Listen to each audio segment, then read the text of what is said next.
সত্য কথাগুলো তিনি বলতেন, সেই সত্য কথায় ঈর্ষান্বিত হয়ে, হক কথায় ঈর্ষান্বিত হয়ে মিথ্যা অভিযোগ তুলে মব ভায়োলেন্সের মাধ্যমে তাকে নির্মমভাবে হত্যা করা হয়েছে। কিভাবে পাশবিক নির্যাতন চালিয়ে তাকে হত্যা করা হয়েছে, শহীদ করা হয়েছে, তা এখনো পর্যন্ত ফেসবুকের পাতায় যখন দৃষ্টি নিবন্ধ করি, অস্ত্রসিক্ত নয়নে সকল মানুষ নীরবে নিবৃতে কান্না করে। সাধারণ জনতার হৃদয়ে যদি এই অস্ত্র যুগলের পানি দেখে এত বিগলিত হয়, না জানি তার বিধবা স্ত্রী কেমন কান্না বিচলিত কণ্ঠে রাত দিন পার করে, না জানি তার সন্তান কিভাবে দিন রাত পার করে।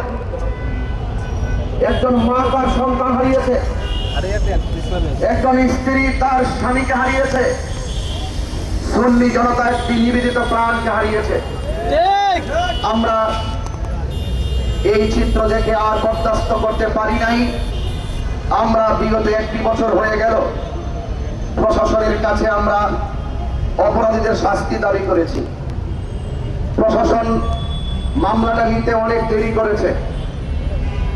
দৃশ্যমান আসামিরা প্রকাশ্য মব ভায়োলেন্সের মাধ্যমে আমার ভাই রইসুদ্দিনকে হত্যার পরেও কেন মামলা নেওয়া হয়নি, কেন মামলা নিতে দেরি করেছিল? মামলা নেওয়ার পরে দীর্ঘ 1 বছর হয়ে গেল, আমার ভাই কবরে চলে গিয়েছে, কিন্তু আসামিরা দিব্যি ঘুরে বেড়াচ্ছে। এটা আমাদের হৃদয়কে আরো কষ্ট জাগিয়ে তুলেছে। এভাবে তো কোনো দেশ চলতে পারে না। আমি আজকে 2টি ভাষায় কথা বলবো। একটি ভাষায় বলবো গরম, আর একটি ভাষা হবে নরম। নরম ভাষার কথাকে যদি ভদ্রতা মনে করা হয়, তাহলে ইনশাআল্লাহ সেই নরম ভাষায় একদিন আবার গরম হয়ে যাবে। গরম ভাষায় যদি কথা বলতে চাই, হক কথা যদি দায়িত্বহীন কণ্ঠে বলতে চাই, যখন আমার ভাই রইসুদ্দিনকে নির্মমভাবে মিথ্যা অপবাদ দিয়ে মব ভায়োলেন্সের মাধ্যমে হত্যা করা হয়েছিল, তখন ক্ষমতায় কে ছিল?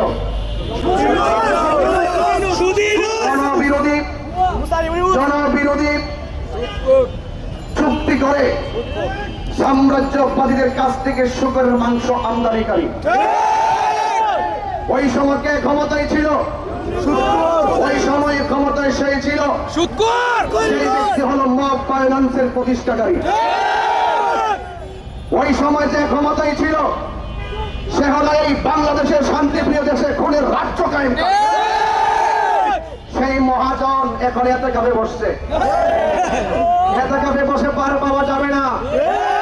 এই দেশের মানুষ এত বোকা নয়।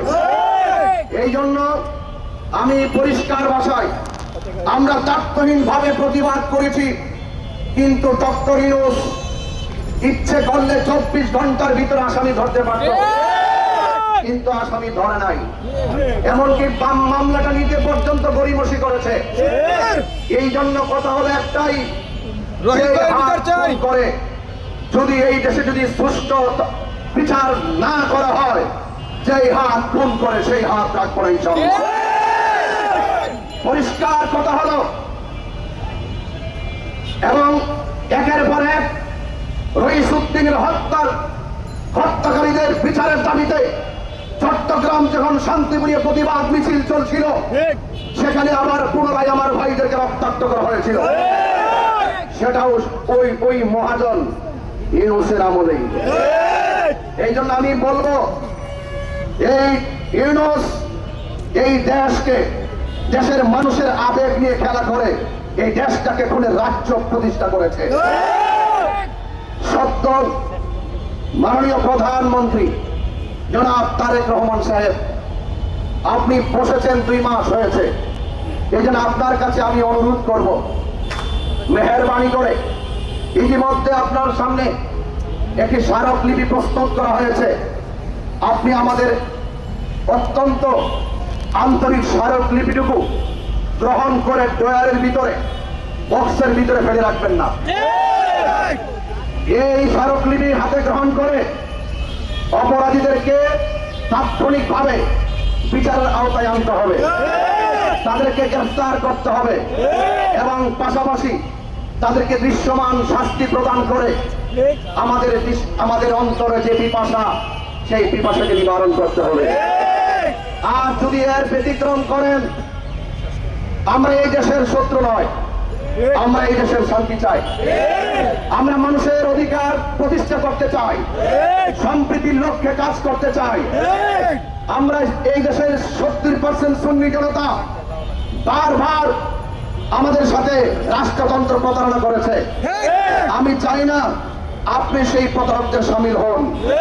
অনতি বিলম্বে স্মারকলিপি গ্রহণ করে আমার ভাই মৌলানা রইসুদ্দিনের হত্যাকারীদেরকে গ্রেফতার করে দৃষ্টান্তমূলক শাস্তি দিতে হবে। আর যদি দৃষ্টান্তমূলক শাস্তি দেওয়া না হয়, আপনি ভালো করেই জানেন এই সেই ঢাকার প্রেস ক্লাব 4-5 জায়গায় বাধা দিয়ে কিন্তু আমাদেরকে দাবিয়ে রাখতে পারে। আজকে আপনি নতুন ক্ষমতায় বসেছেন, তাই নরম ভাষায় কিছু কথা বলে প্রস্তাব রেখে গেলাম।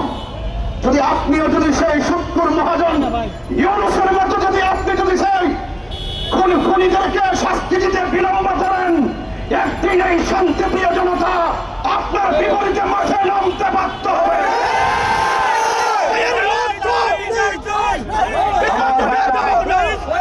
আপনারা সবাই ঐক্যবদ্ধ থাকুন এবং সত্য ন্যায় ইনসাফ প্রতিষ্ঠায় রাজপথে থাকুন, সেই সবার ব্যক্ত রেখে বিদায় নিচ্ছি।